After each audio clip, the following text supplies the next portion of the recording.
आँखों से होता ही कहाँ है मुर्तजिज़ शह का। जुलझना बनाने के लिए कुछ बारीकियां हैं जिनका ख्याल रखना बड़ा ज़रूरी है। शौक़ अलग चीज़ है, लेकिन जुलझना की निस्बत है डायरेक्ट मौला से, तो उस तक़द्दुस का ख्याल रखना हमें बड़ा ज़रूरी है। ऐसे ही जैसे अलम के लिए सिर्फ डंडे या बांस का होना ज़रूरी नहीं है, तक़द्दुस का होना, उसकी चीज़ की रूह आनी चाहिए।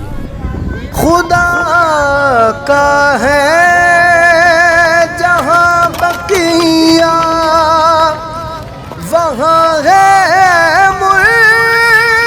मुर्तजिज़ शह का। देखें, कुछ ख़ास निशानियाँ होती हैं जो जुलझना बनाने के लिए, किसी भी घोड़े को लेते वक्त जुलझना बनाने के लिए वो ख़ास ख्याल उनका रखना चाहिए। सबसे पहली चीज़ ये कि वो किसी किस्म का ऐबदार ना हो।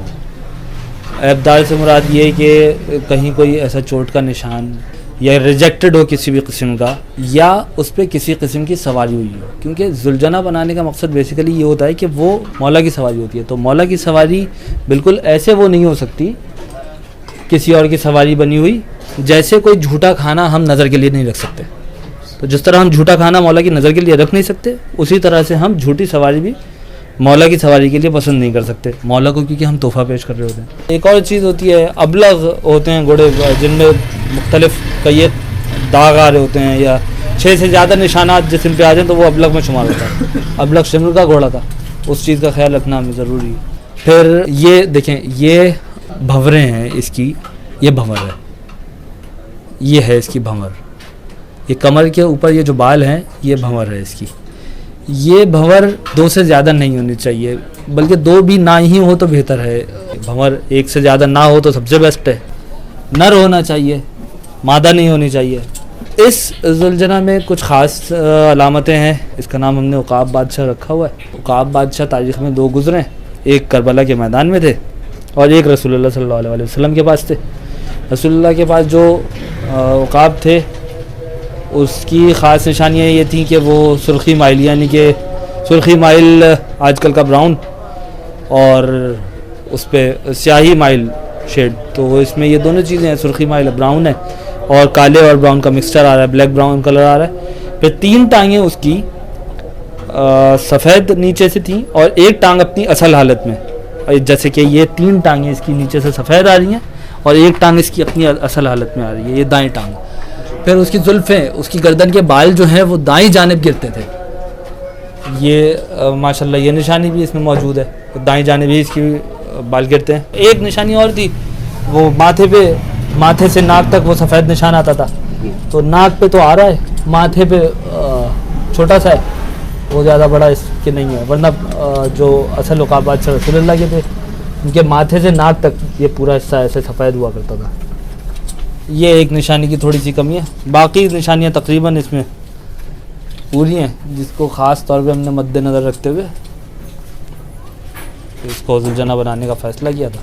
कुछ मेरी अपनी ऑब्ज़र्वेशन है, वो ये है कि स्टैलियन नस्ल के घोड़े जो हैं बड़े खूबसूरत लगते हैं, बहुत अच्छे होते हैं, लेकिन वो जुलझना बनाने के लिए नहीं लेने चाहिए, जहाँ तक मैं समझता हूँ। उसकी वजह यह है कि वो ख़ास नस्ल थी जिसको मौला के जस्द को पामाली के लिए इस्तेमाल किया गया था। 50 ख़ास तौर पे घोड़े मंगवाए थे उमर साद ने, बिल्कुल इसी तरह जैसे बच्चा पैदा होता है तो उसके कान में अजान और अकामत दी जाती है, इसी तरह जब जुलझना बनाने की नीयत की जाती है, तो जब कोई भी घोड़ा इस काबिल समझा जाता है या तैयार किया जाता है कि उसको जुलझना बनाया जाए, तो उसी तरह बिल्कुल बच्चे की तरह उसके कान में अजान, एक कान दाएं में अजान और बाएं में अकामत दी जाती है। घोड़ा एक इल्हामी जानवर है, आप अपनी मर्ज़ी से घोड़े को चला नहीं सकते।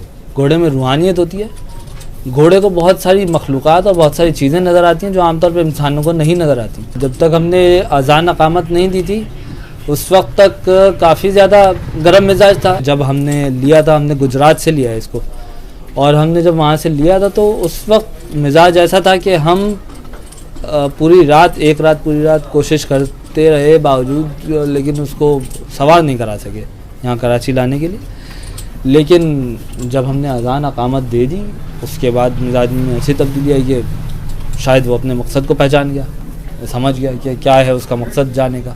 हर इंसान का आपकी अपनी सोच होती है। मैं ये चाहता हूँ कि भाई जब कुछ नहीं पता हमारे मौला का कब ज़हूर हो जाए, तो हमारे पास कोई तो ऐसी चीज़ हो जो हम अपने मौला को पेश कर सकें। बेशक ये ज़माना वो नहीं है जिसमें घोड़े पे सवारियाँ होती हैं, लेकिन मंसूब और निस्बत तो मौला के अजदाद से घोड़ों की हमेशा वाबस्तगी रही है। खाने पीने का, रोज़ाना इनको वर्जिश कराना, इनको चलाना फिराना बड़ा ज़रूरी है। टांगें पिछली खींच के रखना खाते वक्त ख़ास तौर पे, वो इसलिए ज़रूरी होता है कि इनका मैदा जो घोड़ों का मैदा होता है आम जानवरों से ज़रा मुख्तलिफ होता है, क्योंकि इनका मैदा छोटा, इंसानों की तरह छोटा मैदा होता है। पेट बड़ा नाजुक होता है, इनके ज़्यादातर मामला पेट से ही रिलेटेड होते हैं, तो पेट इनका जितना सही रहेगा उतना अच्छा है। सीना, आप जैसे घोड़ा जब छोटा होता है, बच्चा होता है, उसकी टांगें लंबी और धड़ छोटा होता है, सीना बिल्कुल ऐसे मिला हुआ होता है। सीना ये चीज़ वर्जिश से ही बनती है, क्योंकि घोड़े की खूबसूरती एक उसकी गर्दन के बाल, दुम और सीना, ये 3 चीज़ें होती हैं जो घोड़े की खूबसूरती में शुमार की जाती हैं। मगरिब के टाइम को खाना दे देते हैं बादशाह को। सर्दियों को जैसे गाजर की मौसम होती है, गाजर का हलवा भी खिलाते हैं। भूसा डालते हैं तो गिला करके डालते हैं गर्मियों में, सही है। ठंड में जो है भूसा ऐसे डालते हैं। बाकी कुत्तर वगैरह जैसे जिस हिसाब से आती है उस हिसाब से डालते हैं। पानी 2 टाइम पिलाते हैं, सुबह 8 बजे और शाम को 3 बजे। उसके बाद राउंड भी रोज़, सुबह खरखरा भी आधा घंटा, तौलिया भी लगाना पड़ता है। ये लकड़ी का बुरादा होता है और ये सारा बिस्तर जो है ना अभी थोड़ा सा सेट नहीं हो रहा, अभी नया लाएंगे, ये पुराना हो चुका है। बिस्तर भी इसका लकड़ी का होता है, बिल्कुल खुशबूदार होता है। आए हुए इसको भी 2 साल हो गए, 2.5 साल। मैं भी इसके साथ, ये भी नया था, मैं भी नया था, बिल्कुल इसके साथ इंजॉय होके रहा हूँ। तो मौला ने मेरे को इससे सब कुछ दिया है, बहुत कुछ जो मेरे को चाहिए था मेरे को इससे मिला है, सही है ना। और भी मेरे को जो दिल की तमन्ना है मेरी बादशाह पूरी करेगा। और इसका चलने का भी हक है, जो रश में जैसे इसको चलना है अपना, वो इस हिसाब से चलना है। लेडीज़ में जा रहा है तो लेडीज़ के हिसाब से चलना है, स्लो चलना है। रश में जा रहा है तो इसको उस हिसाब में चलना है, ताकि जब मातमदारी हो रही हो, जंजीर जनी हो रही हो, तो इसको तेज़ी से नहीं चलाया जाता, इसको बहुत सुकून से चलाया जाता है। बादशाह के आगे होना चाहिए बंदा बिल्कुल, ताकि कोई चीज़ टूट के बादशाह को ना लगे। उस टाइम में बादशाह के आगे 3-4 बंदे होते हैं, 3-4 आगे 3-4 पीछे। जब लेके भी कहीं जाते हैं दूर तो बादशाह के साथ 6-7 मोटरसाइकिल आगे होते हैं, 6-7 पीछे होते हैं। इसकी खूब निगरानी के साथ जाते हैं। आँखों से होता ही कहाँ है मुर्तजिज़ शह का,